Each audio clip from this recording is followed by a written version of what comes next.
My sister is moving in with us today. Abby? Why all of a sudden? She's divorced. Oh, why? I don't know. You don't care? I do, but I don't know why. Abby is in trouble. Her ex-husband suddenly kicked her out of the house. You mean Jimmy? Yeah. Jimmy seemed like a good person when I saw him at the family gathering.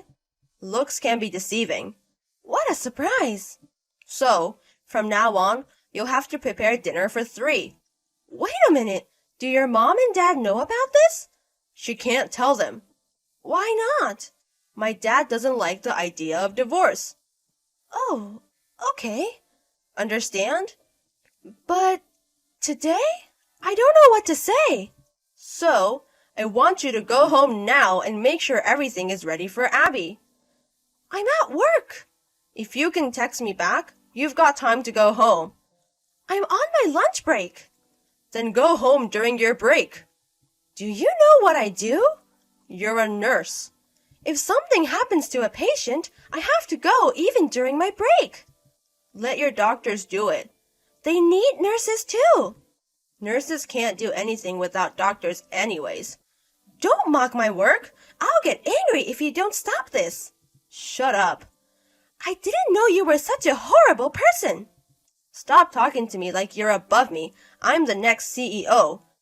You were just an employee of your father's company. I'm the eldest son, and I knew from the day I was born that I'd end up in the CEO's seat. Oh yeah? Then you should not slack off. Huh? Last time we were at your parents', your dad told me. You are always slacking off and he was not happy at all. I'm the next CEO, so I should be fine. I don't think so. Don't change the subject. You take care of my sister. I'll call Abby. Why? I can understand if she's staying with us temporarily, but you're talking about living together, right? What's wrong with that? If we're going to live together, there are things we need to talk about. I'm paying the mortgage on this house, so you have no right to complain. I don't get it. I did most of the work to purchase the house. I signed all the contracts. Then it's definitely my house. I live in that house too, so I have a right to have an opinion about living together. I'll get back to you when I've settled things with Abby. She's moving in with us. Don't say anything disrespectful. My name is Madison. I'm a 35-year-old nurse. My husband Holden, who is 5 years older than me. We met 4 years ago when Holden was admitted to the hospital where I work. He approached me and we started dating. We got married 2 years ago. Recently, for some reason, he has been acting very overbearing towards me. He also comes home late every day. I was surprised that he suddenly started talking about his sister moving in with us. I decided to text Abby. I was astonished by her reply. Hello, Abby. Holden told me about you moving in with us. I'm sorry it happened so suddenly. Is there any reason why you decided to live with us? Can you stay here temporarily until you get settled?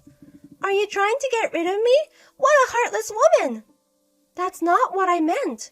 I understand that you have no place to live and are having a hard time, but you and Holden didn't even ask me if it was okay. It's totally normal to live with my brother's family, right? But it's too sudden, and there's no space for you in the house. Then why don't you get rid of things? Don't make it sound so easy. You should have consulted with me, too, beforehand. What? It was a sudden divorce, but it's not like you have children or are sick and can't live alone, right? So you're saying I can't move in? You can temporarily live with us. You can get a job and find a place to live during that time. I'm 45 years old. I haven't worked since I got married. It isn't easy. You can start a part-time. You depend on Holden's salary. I don't want you to tell me what to do. I have a job too. Holden is the next CEO. That's different. That's enough. I won't let you step foot in my house, okay? I'm already here. What? I got the key from Holden. I've already moved in. There's nothing you can do now. How selfish of you. But you're so cheeky, Madison. Maybe I need to punish you. What? Holden told me it's okay. If you refuse to live with me, I can punish you. What are you going to do? First of all, I'm going to ask you to give up your closet to me. Don't be selfish. You have a lot of clothes. They're all going to a recycling shop. You're a thief. Shut up. It's your fault for disobeying me in the first place. Oh, so many bags and shoes. I'll take what I want and sell what I don't need. Please don't touch my stuff. Oh, and I'll change the locks on the house. Huh? I will let Holden come into the house, so don't worry about that. You need to let me in, too. I'll let you in if you give me a heartfelt apology and get down on your knees. I'll be waiting for you. Let's get a divorce. What kind of a jerk are you? Your sister wouldn't let me in the house. She changed the door lock. She said if you got down on your knees, she'd forgive you. It's your fault for not apologizing. Abby is being so selfish. Oh, well. I called every single pawn shop to see if Abby visited to sell my stuff. I see. When I found the shop, they had already bought my stuff, but I explained the situation and they agreed to return them. Why complain if you have them back? I've reached my limit. I'm leaving, you guys. Apologize first. Huh? You still have a lot of things in the house. If you don't come home, I'll have to get rid of those. You're holding my things as hostage? And Abby wants to hear an apology too. I'll start a group chat. Hold on. Hurry up and send your apology and a picture of you on your knees. You should do that. What? Selling my personal belongings without my permission is a crime. I did that because you were too cocky. You are my brother's wife. Don't be arrogant. Abby is right. As I said before, I'm getting a divorce. If you guys want to live in that house together, go ahead. I've been thinking about leaving you too. It's more comfortable without you. We'll support each other from now on, Holden. I'm very sorry we didn't get Madison's apology, but we will be strong, okay? Unbelievable. I can support you, Abby, so there's nothing to worry about getting a job. Are you really going to live on your own money? Of course. I'm the next CEO. I can afford my mortgage and living expenses. With $800 per month? Do you really think you can afford a loan? That's $1,000 a month. Huh? I'm the one who managed the finances, and I can understand if you don't know the details, but you should know how much your salary is. What are you talking about? I thought you said it was $8,000. That's right. How can I get approved for a loan if I'm making $800 a month? You were still a full-time employee with a fixed salary when we bought the house, right? That's why it was approved. It was right after that your salary dropped. But you've been able to make your payments without any problems, right? That amount is not right. Do you want me to send a picture of your pay stub? It definitely says $800. You are kidding. Holden, what the hell is wrong with you? I mean, you know why you got such a pay cut? I don't know.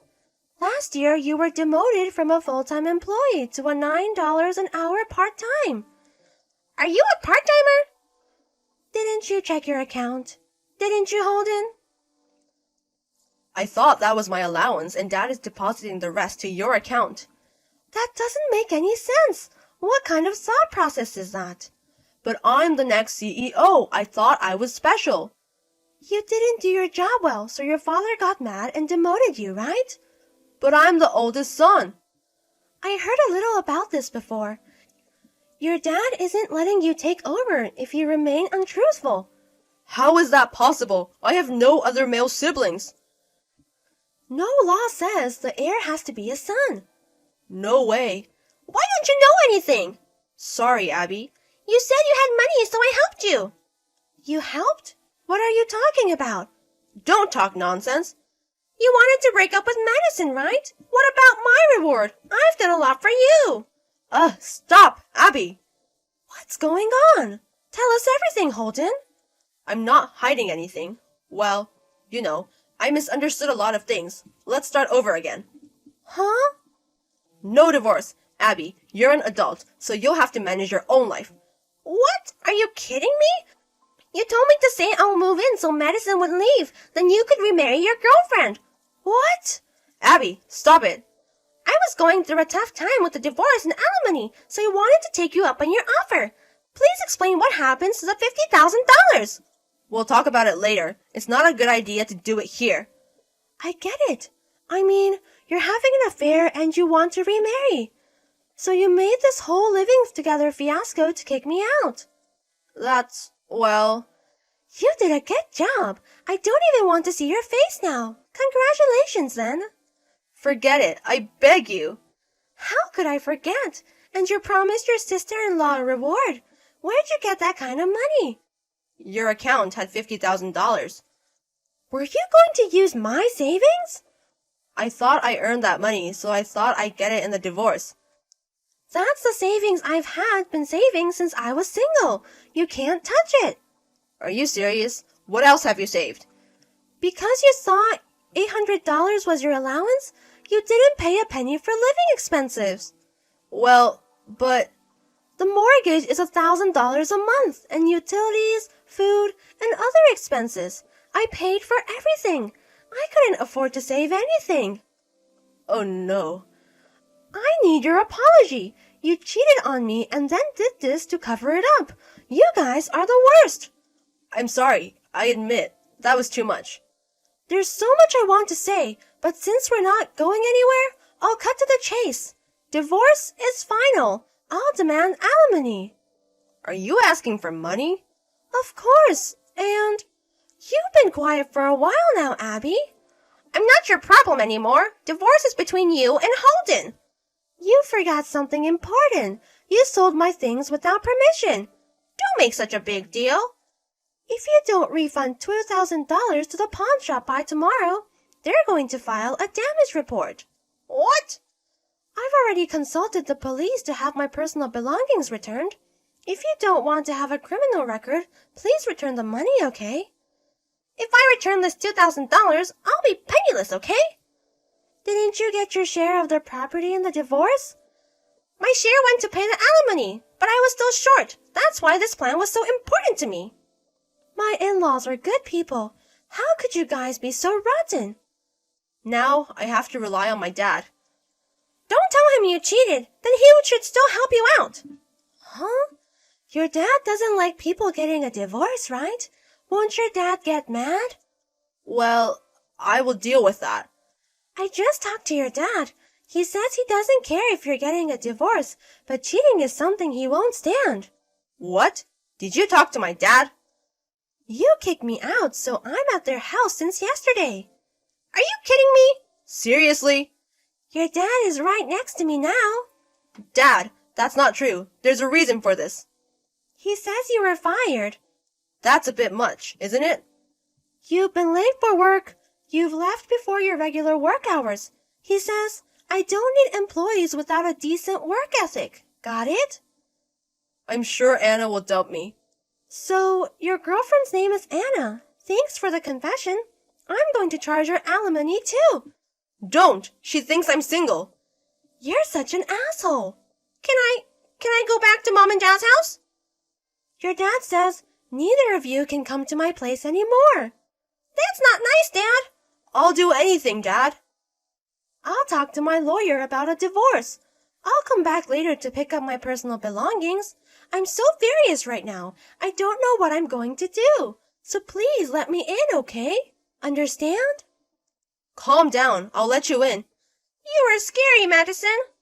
Now then, Holden, I'd like you to pay the alimony. Abby, please return the money. A few days later, Holden and I divorced. The alimony was also paid in a lump sum by making him borrow money. Anna dumped Holden. Abby refunded $2,000 and became penniless. Her ex-husband also urged her to pay the alimony. Now Holden and Abby are living in that house together. They have to pay the loan and other living expenses. They are working part-time jobs to make ends meet.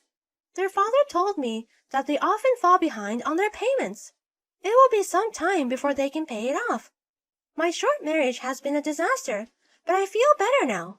For the first time, I'll just enjoy my single life and live free.